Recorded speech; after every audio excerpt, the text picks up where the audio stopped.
Hey, good morning, everybody. It's your boy Rob Thomas Jr., and this is the very first video that we are going to do on our new YouTube channel, The Real News Behind the News.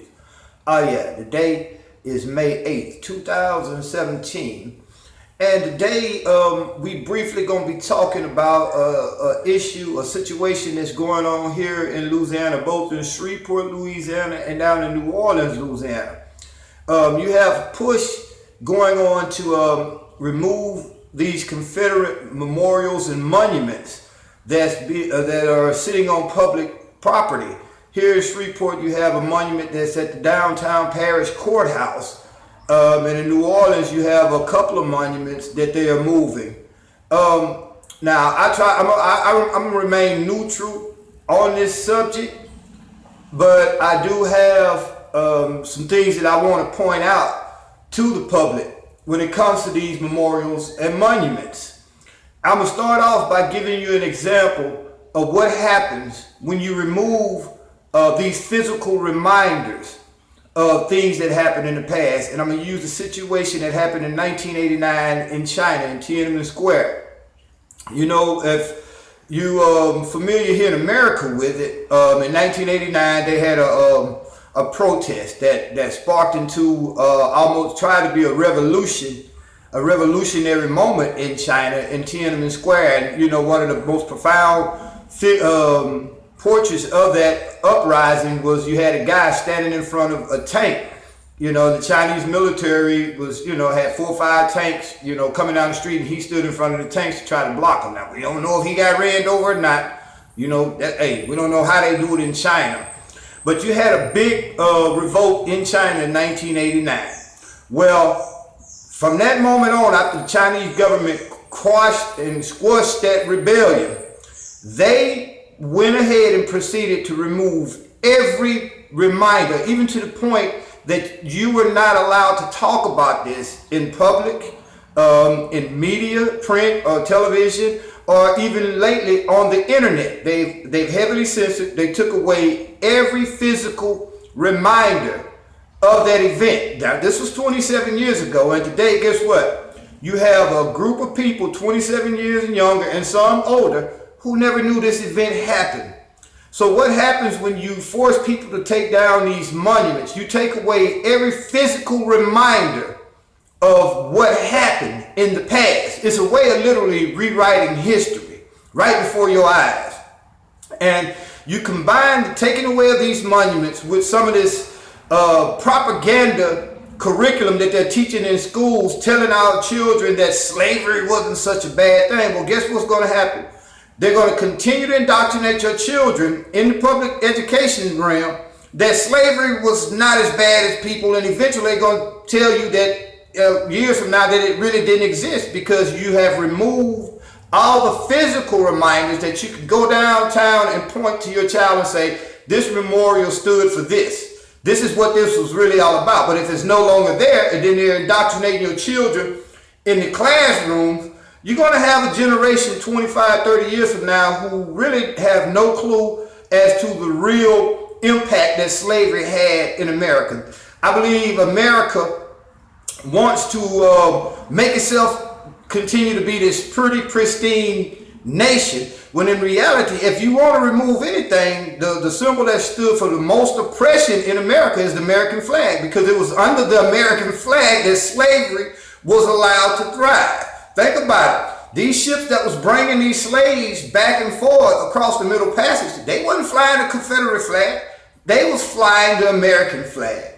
So what you see here is literally an attempt to erase and rewrite history, telling us that slavery was really not that bad, that these people really liked their work, even though they were working for free in the hot sun and this and that. This is eventually what has the opportunity to occur.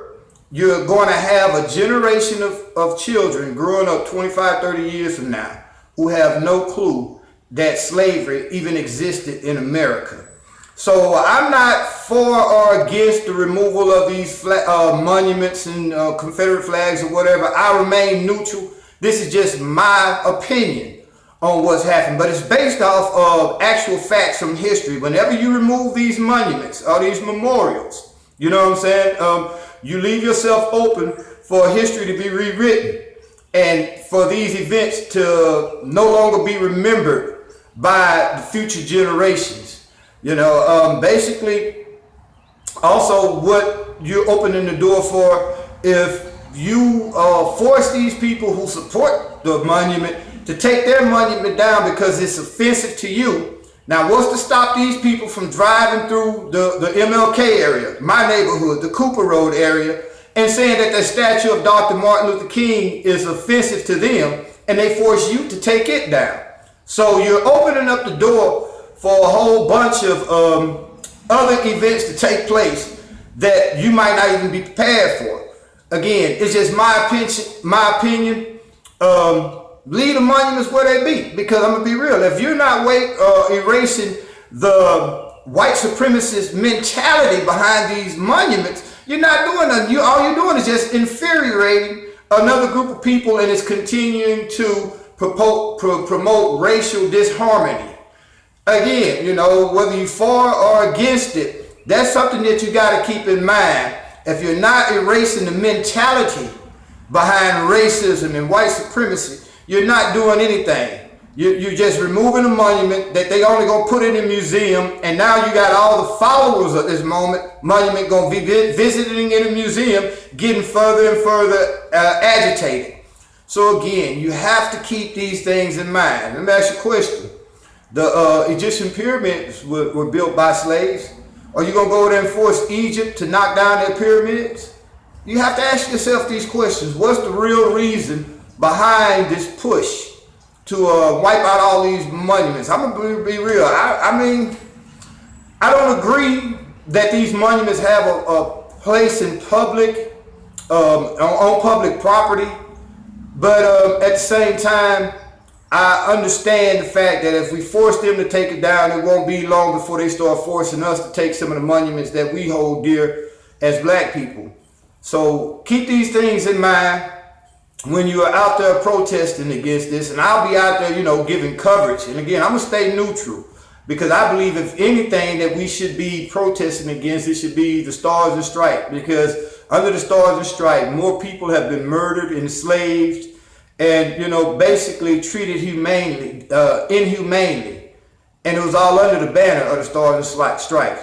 It was under the Stars and Stripes that slavery was allowed to thrive for a great period of time. So again, this is just the first video from the Real News Behind the News YouTube channel. Hey, please subscribe to our channel. Share this video with all your friends. Help us to gain an audience, because again, what we're here to do at the Real News Behind News is not try to get you to think the way that we want you to think, or not try to indoctrinate you with propaganda. But our main mission is just to get you to think a little bit differently. Don't just think outside the box. Get outside the box and then think. Hey, this your boy Rob Thomas Jr. reminding y'all, share our videos, subscribe to our YouTube channel, The Real News Behind the News. Listen to our radio show. We'll put all the links up to our Facebook page, our Blog Talk Radio page, and eventually everything go right for me tomorrow in court. We're gonna be taking the radio show to K-Ham Radio, which is a live a broadcast station here in Shreveport. So hey, again, this your boy Rob Thomas Jr. telling y'all, think people. If you force them to take down their monuments, they're eventually going to force you to take down your monuments. And you're really not doing nothing, because the mentality behind the monuments still reside. Y'all be blessed.